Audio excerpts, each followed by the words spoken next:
영원한 승리, 믿음의 승리자들 되게 하여 주시옵소서. 오늘도 이 말씀을 통해서 주께서 종을 통해서 말씀하시고 영광 받아 주시옵소서. 예수님의 이름으로 기도드리옵나이다. 아멘. 할렐루야. 그렇습니다. 주님이 부활하셔서 성령으로 우리의 배 가운데 임재하시고 말씀으로 한 사람 한 사람 심령을 만나 주실 줄로 믿습니다. 할렐루야.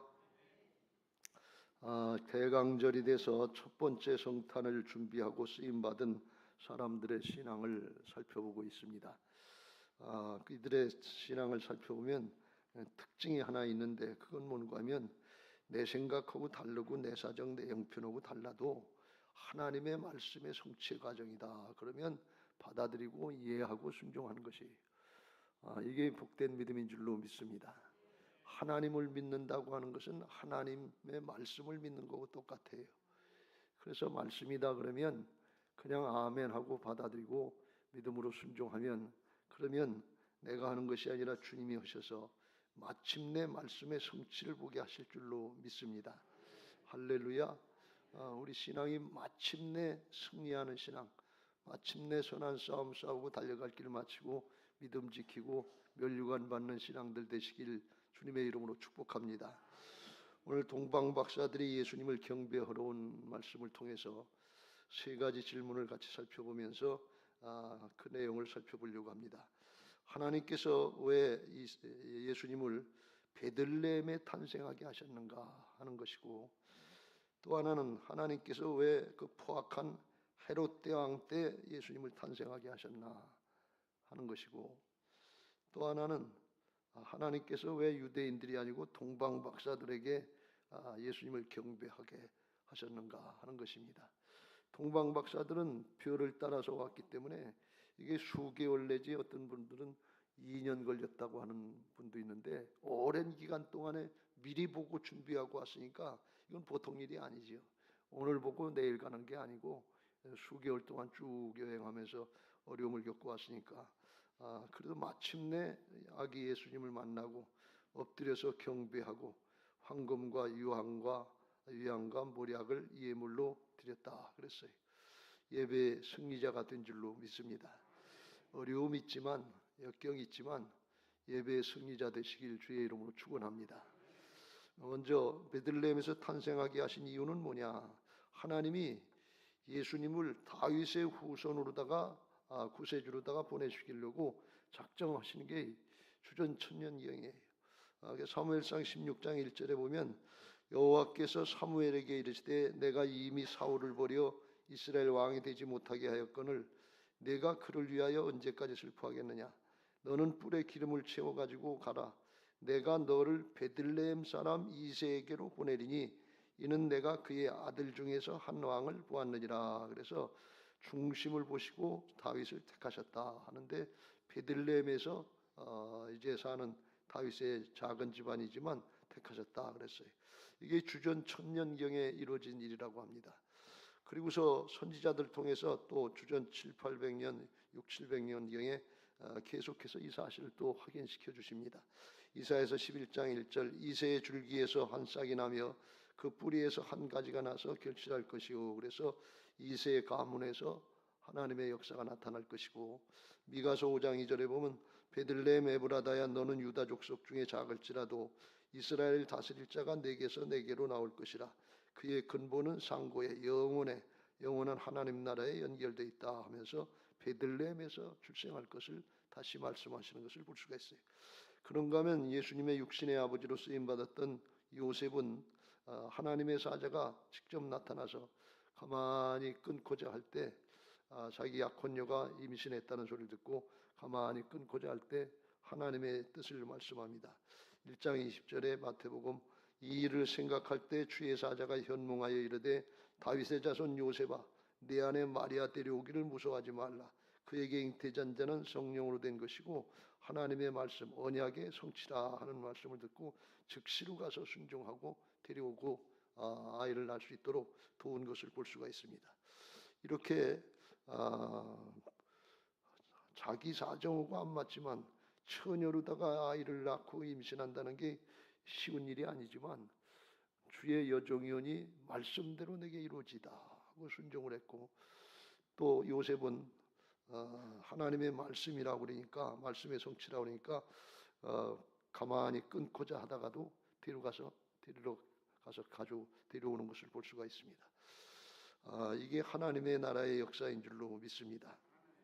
그런가 하면 베들레헴에서 탄생하게 하시려고 하나님께서 누가복음 2장에 보면 당시의 최고의 권력자인 로마의 황제 가이사 아구스도를 움직여 가지고 온 로마 치하에 있는 사람들에게 호적을 해라, 본적지에 가서 호적을 해라. 그래가지고 갈릴리 나사렛에서 살던 요셉과 마리아가 베들레헴, 유대 베들레헴 맨 아래쪽으로 가서 거기서 호적하러 가서 거기서 아이를 낳는 걸 볼 수가 있어요.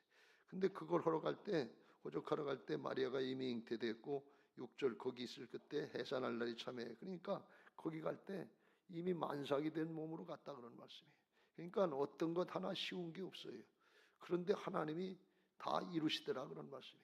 1000년을 기다려가면서라도 하나님은 이루시고, 로마의 황제를 움직이던 만삭된 몸을 움직여서 여행하라고 힘들고 어렵게 하더라도 그것도 이루게 하셔서 마침내는 말씀이 성취되게 하시는 분이에요. 하나님의 앞에 우리 신앙이 여기에 있어야 될 줄로 믿습니다.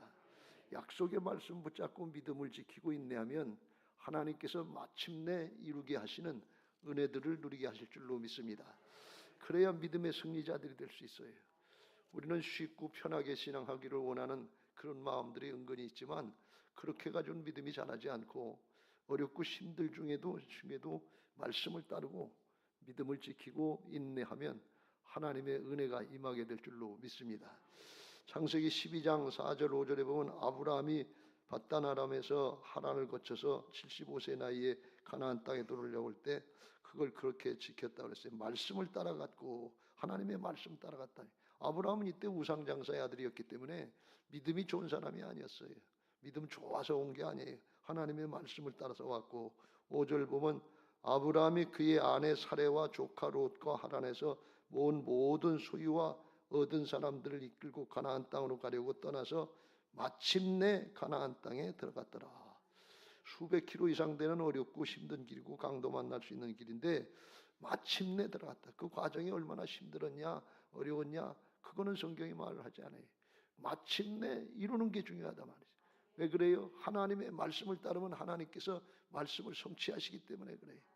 그걸 믿고 말씀을 따르시길 주의 이름으로 축원합니다. 우리는 문제 가운데 상황 가운데 여기 얽매여 가지고 신앙을 내가 하는 걸로 판단하기 쉬운데, 믿음은 하나님이 이루시는 것을 믿는 것이 믿음인 것을 믿으시기 바랍니다. 하나님이 그 말씀대로 이루실 걸 믿고 믿음 지키는 거예요. 인내하는 거예요. 옥토와 같은 심령은 듣고 마음에 지키고서 인내로 결실하는 자다 그랬어요. 인내하면 하나님께서 이루어 주실 줄로 믿습니다. 우리에게도 어르신들이 많은데 끝까지 인내하시면서 영적인 승리자, 예배의 승리자들이 다 되시기를 예수님의 이름으로 축복합니다. 할렐루야. 신명기 8장 15절 16절에 하나님이 이스라엘 백성들 출애굽해서 광야 40년의 연단의 과정을 주십니다. 왜? 가나안 땅에 들어갈 믿음의 준비가 안 됐기 때문에 그래요. 그래서 그걸 준비시키는데, 너를 인도하여 그 강대하고 위험한 광야 곧 불뱀과 전갈이 있고 물이 없는 간조한 땅을 지나게 하셨으며, 또 너를 위하여 단단한 반석에서 물을 내셨으며, 16절 같이 읽겠습니다. 시작. 내 조상들도 알지 못하던 만나를 광야에서 내게 먹이셨나니 이는 다 너를 낮추시며 너를 시험하사 마침내 내게 복을 주려 하심이었느니라. 하나님이 마침내 믿음의 사람 만드시고 하나님을 의지하면서 승리할 수 있도록 복을 받게 하기 위해서 그렇다는 말씀이에요. 여러분 어려움이 있고 힘든 일이 있으면 그럴 때 역설로다가 생각하셔서 하나님 바라보시고, 내게 복을 주려고 하시는구나, 이게 하나님의 뜻이구나, 이렇게 생각하시고 오히려 감사할 수 있게 되시길 주의 이름으로 축원합니다. 그렇잖아요. 어렵고 힘들 때 그때 하나님만 바라보게 되잖아요. 말씀만 따르게 되잖아요. 여유가 있으면 내 방법, 세상의 방법을 따라가기 쉬운데 어렵고 힘들 때는 하나님만 붙잡고 말씀 붙잡고 나가려고 하니까 하나님의 은혜가 마침내 임하게 하실 줄로 믿습니다. 출애굽 1세대들은 여호수아와 갈렙을 빼놓고선 이런 하나님의 뜻을 깨닫지 못했어요. 그래서 광야 가운데 마침내 연단시켜서 주시려고 하는 복을 다 잊어버리고 거기서 죽었단 말이죠. 여호수아와 갈렙과 출애굽 2세대들만 가나안 땅에 들어가는 일이 있었는데 주신 기회를 선용하시길 주의 이름으로 축원합니다. 하나님은 좋으신 하나님, 선하신 하나님이신 줄로 믿습니다. 하나님은 합력해서 믿음 지키는 자에게, 하나님을 사랑하는 자에게 선을 이루시는 하나님이신 것을 믿으시기 바랍니다. 할렐루야. 사도행전 27장에 보면 사도 바울이 로마로 압송당하다가 지중해에서 큰 풍랑을 만나서 유라굴로라고 하는 광풍을 만나서 그래서 거기서 열나흘 동안 먹지도 못하고 토하고 난리가 났어요. 다 버리고 짐도. 그런데 하나님이 바울에게 말씀하십니다. 24절 25절 같이 읽겠습니다. 시작. 바울아 두려워하지 말라. 내가 가이사 앞에 서야 하겠고 또 하나님께서 너와 함께 행하시는 자를 다 내게 주셨다 하셨으니 그러므로 여러분이여 안심하라. 나는 내게 말씀하신 그대로 되리라고 하나님을 믿노라.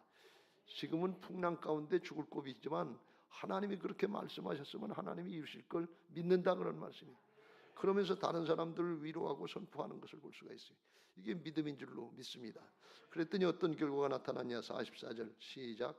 그 남은 사람들은 널조각 혹은 배 물건에 의지하여 나가게 하니 마침내 사람들이 다 상륙하여 구조되니라. 마침내 구원받게 하셨다. 믿음을 지키면 자기도 구원받고 다른 사람도 구원하는 역사, 살리는 역사에 쓰임받게 될 줄로 믿습니다. 근데 믿음을 못 지키면 나도 죽고 다른 사람도 죽이게 그렇게 만든단 말이죠. 그래서 하나님은 마침내 말씀을 이루내시는 하나님이시라는 것을 믿고 어려움이 있지만 역경이 있지만 우리 인생을 살아가는 동안에 믿음 꿋꿋이 잘 지키시고 마침내 영적인 승리자들이 다 되시기를 예수님의 이름으로 축복합니다. 할렐루야. 두 번째로 왜 헤롯 대왕 때 탄생하게 하셨냐 하는 것입니다. 헤롯 대왕은 이 예수님 탄생하실 때 난 사람인데 이 사람은 원래 유다 민족이 아니고 에돔 족속이라고 그래요.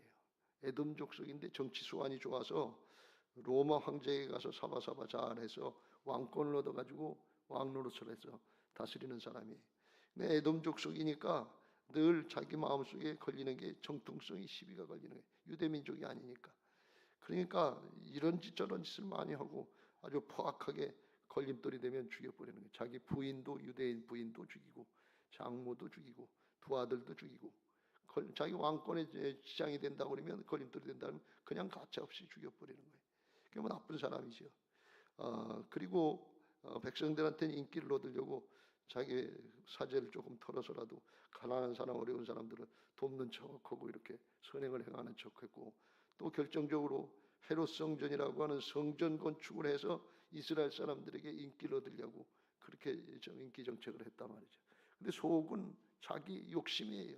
그때 나이가 70이었다고 그러니까 그때 뭐 그렇게 밖에 살지 못하던 시대인데 그러니까 노역이죠. 얼마나 더 살지 못하고 조금 있으면 죽을 건데 그걸 그렇게 욕심을 부리는 사람이었다는 것입니다. 그런데 그렇게 정치 권력에 대해서 욕심을 갖고 있는데 2절 말씀에 동방 박사들이 와서 유대인의 왕으로 나시니가 어디 계시냐? 우리가 동방에서 그의 별을 보고 그에게 경배하러 왔노라 하니 헤로단과 온 예루살렘이 듣고 소동한지라 그랬어요. 겉으로다간 빌 내세가 안 했겠지만 내가 이게 어떻게 얻은 왕자리인데 유대인의 왕이 또 태어났다 그러니까 이게 얼마나 당황하는 일이에요. 놀랄 일이냐 말이지.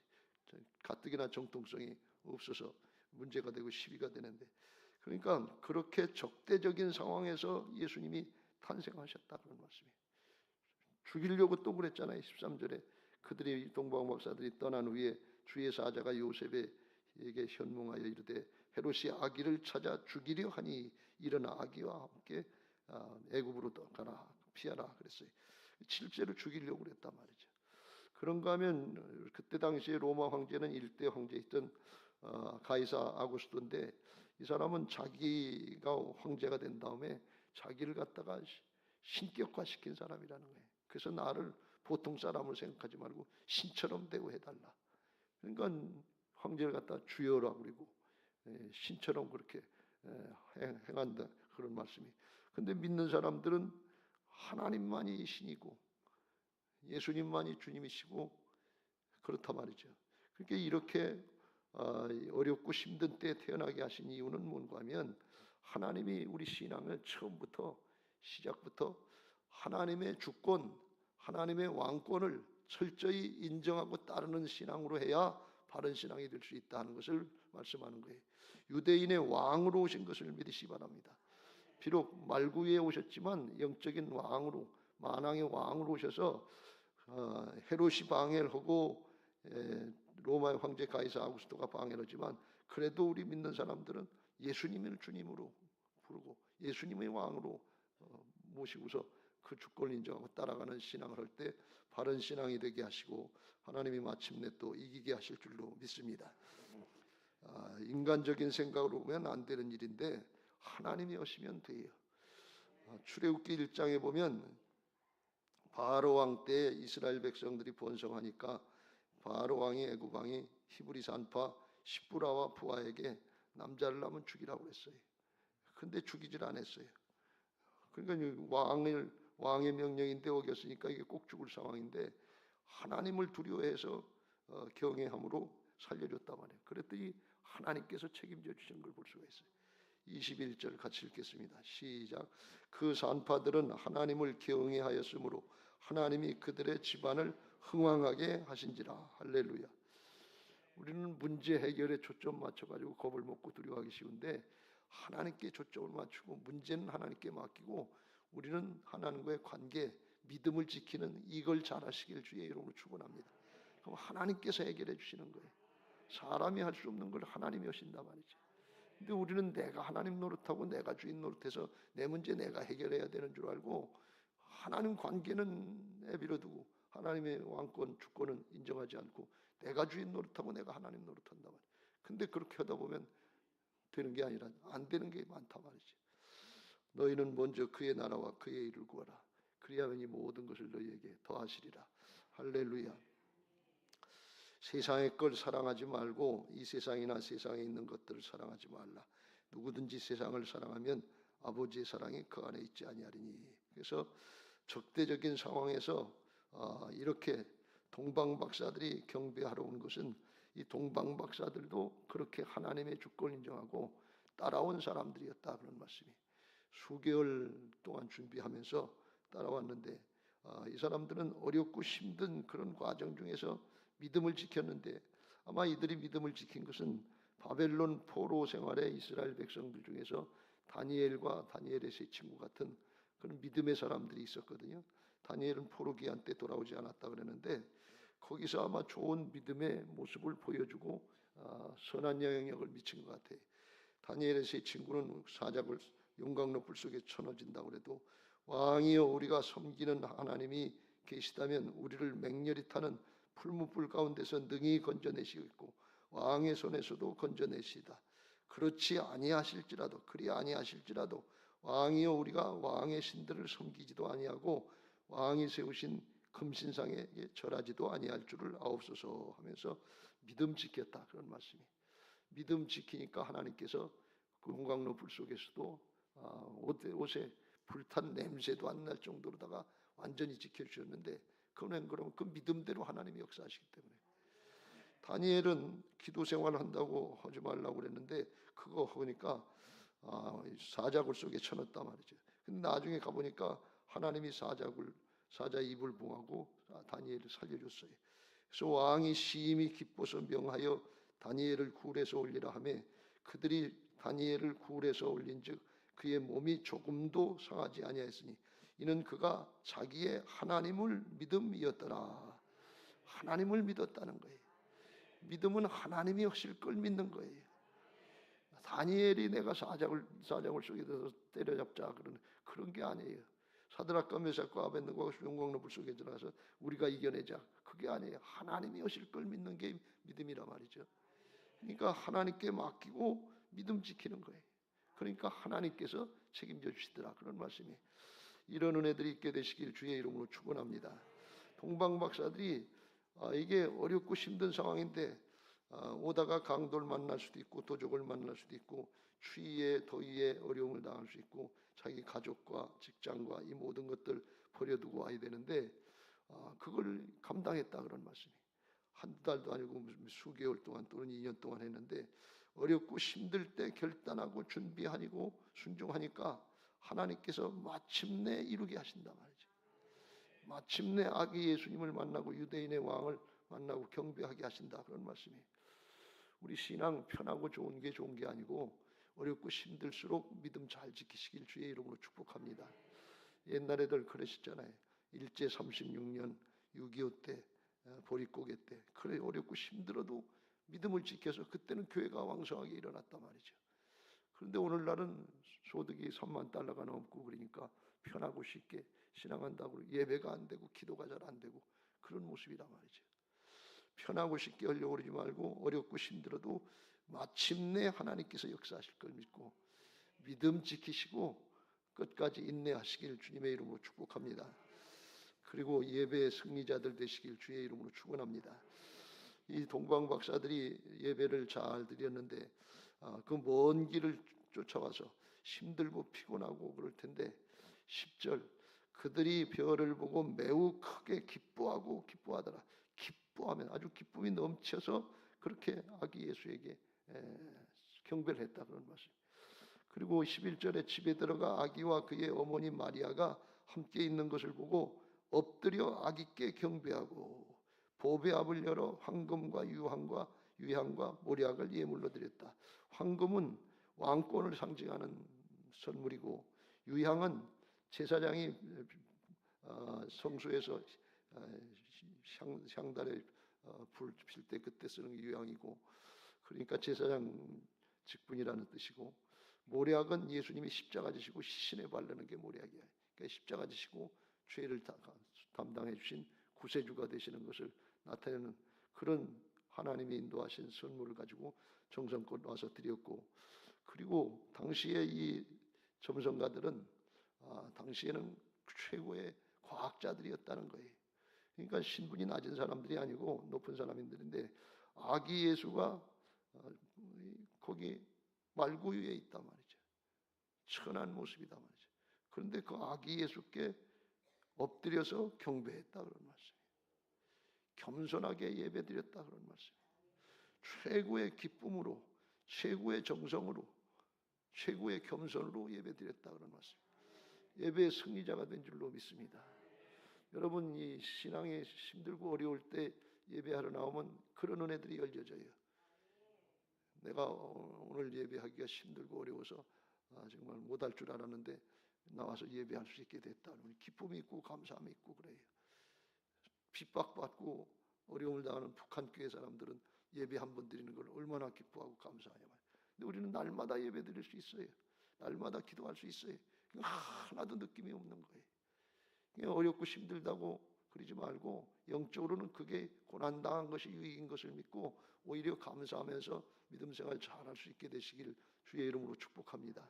그러면 영원한 복이 될 줄로 믿습니다.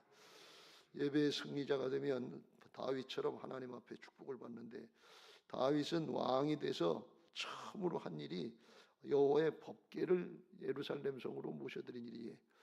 사울 왕은 왕을 40년 동안 하는 동안에 하나님의 법궤를 방치해도 시골에다가 그냥 방치해뒀어요.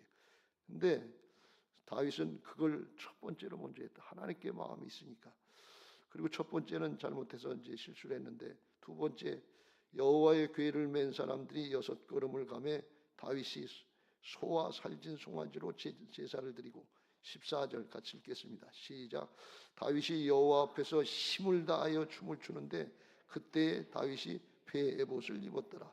왕복 벗고 폐 에봇을 입고 어린아이처럼 힘을 다해서 춤을 췄다. 너무 기뻐하는 하나님이 자기에게 허락하신 걸 기뻐한다 그런 말씀. 근데 그걸 보고 미갈이 흉을 봤어요. 여종 앞에서 몸이 드러나는지도 모르고 그렇다 그러니까 다윗이 하는 얘기가 이게 하나님 앞에서 한 일이다. 하나님을 기쁘시게 하는 일이라면 자존심 상하고 체면이 좀 떨어져도 그게 문제가 되겠느냐. 그렇게 얘기했던 걸 보여요.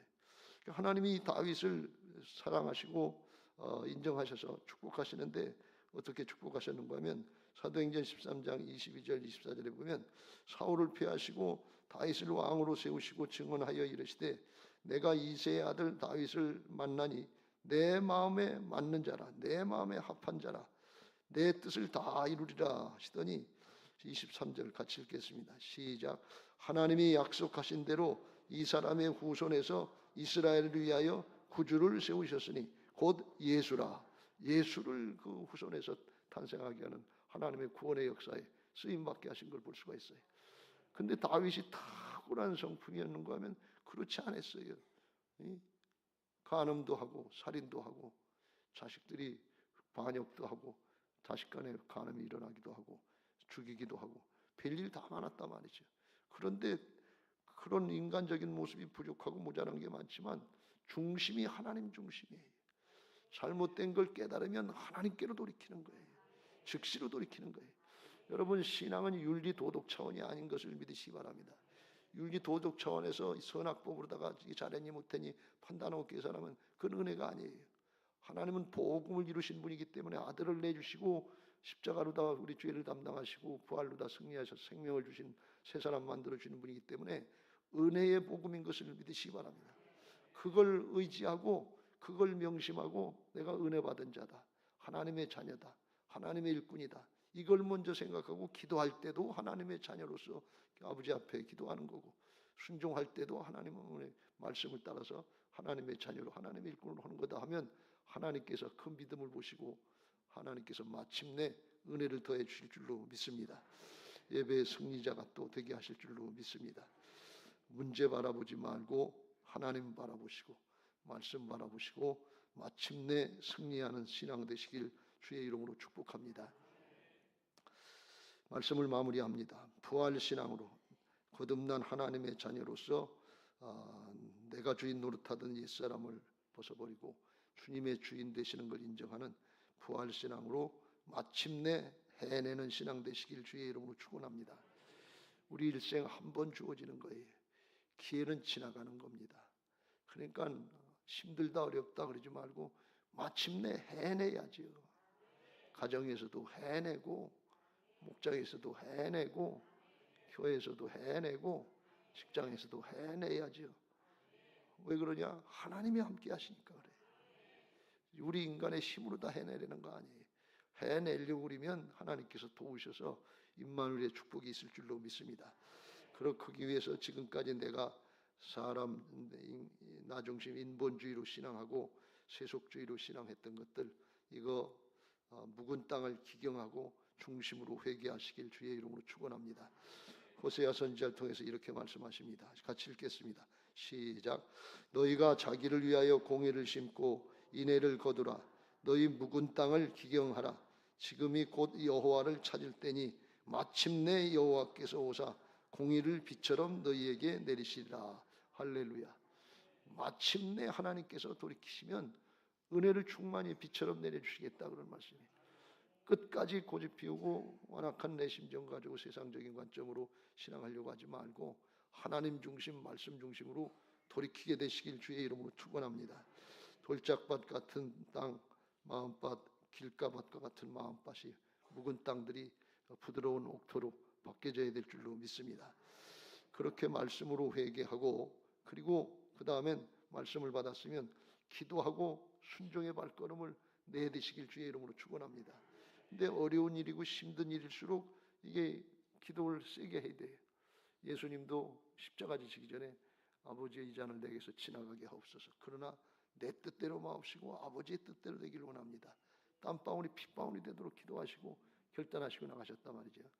에스더가 하만이 꾀를 부려서 유다 족속들을 죽인다고 하니까 아하수에로 왕 앞에 나가야 되는데 왕이 부르지 않으면 왕비라도 나갈 수 없는 상황인데 그걸 모르드게가 자꾸 책망하면서 그래도 나가서 이 사정을 얘기해라 그렇게 얘기합니다. 14절 이때 내가 만일 잠잠하여 말이 없으면 유다인은 다른 데로 말미암아 노임과 구원을 얻으려니와 너와 내 아버지의 집은 멸망하리라. 내가 왕후의 자리를 얻은 것이 이때를 위함이 아닌지 누가 알겠느냐. 우리 믿는 사람들은 우리에게 허락하신 거 나 혼자 잘 먹고 잘 살라고 주신 게 아니고 하나님의 역사에 이때에 쓰임받게 하시기 위해서 하나님이 허락하신 걸 믿고 크게 쓰임 받고 영원한 복을 받으시길 바랍니다. 그랬더니 에스더가 이렇게 대답을 합니다. 에스더가 모르드에게 회답하여 이르되 16절 같이 읽겠습니다. 시작. 당신은 가서 수산에 있는 유다인을 다 모으고 나를 위하여 금식하되 밤낮 3일을 먹지도 말고 마시지도 마소서. 나도 나의 시녀와 더불어 이렇게 금식한 후에 규례를 어기고 왕에게 나아가리라. 죽으면 죽으리라. 죽으면 죽겠다는 심정으로 나갈 때 왕이 커물을 내밀어서 허락하고 문제가 해결된 줄로 믿습니다. 하나님 앞에 하나님이 하시는 역사, 하나님이 마침내 이루시는 역사가 있다는 것을 믿고 약속의 말씀 붙잡고 믿음 지키시길 주의 이름으로 축원합니다. 초대교회 시절에 이 헤롯 왕이나 종교 지도자들은 예수님이 베들레헴에서 탄생하셨다고 하는 소식을 듣고도 안 갔어요.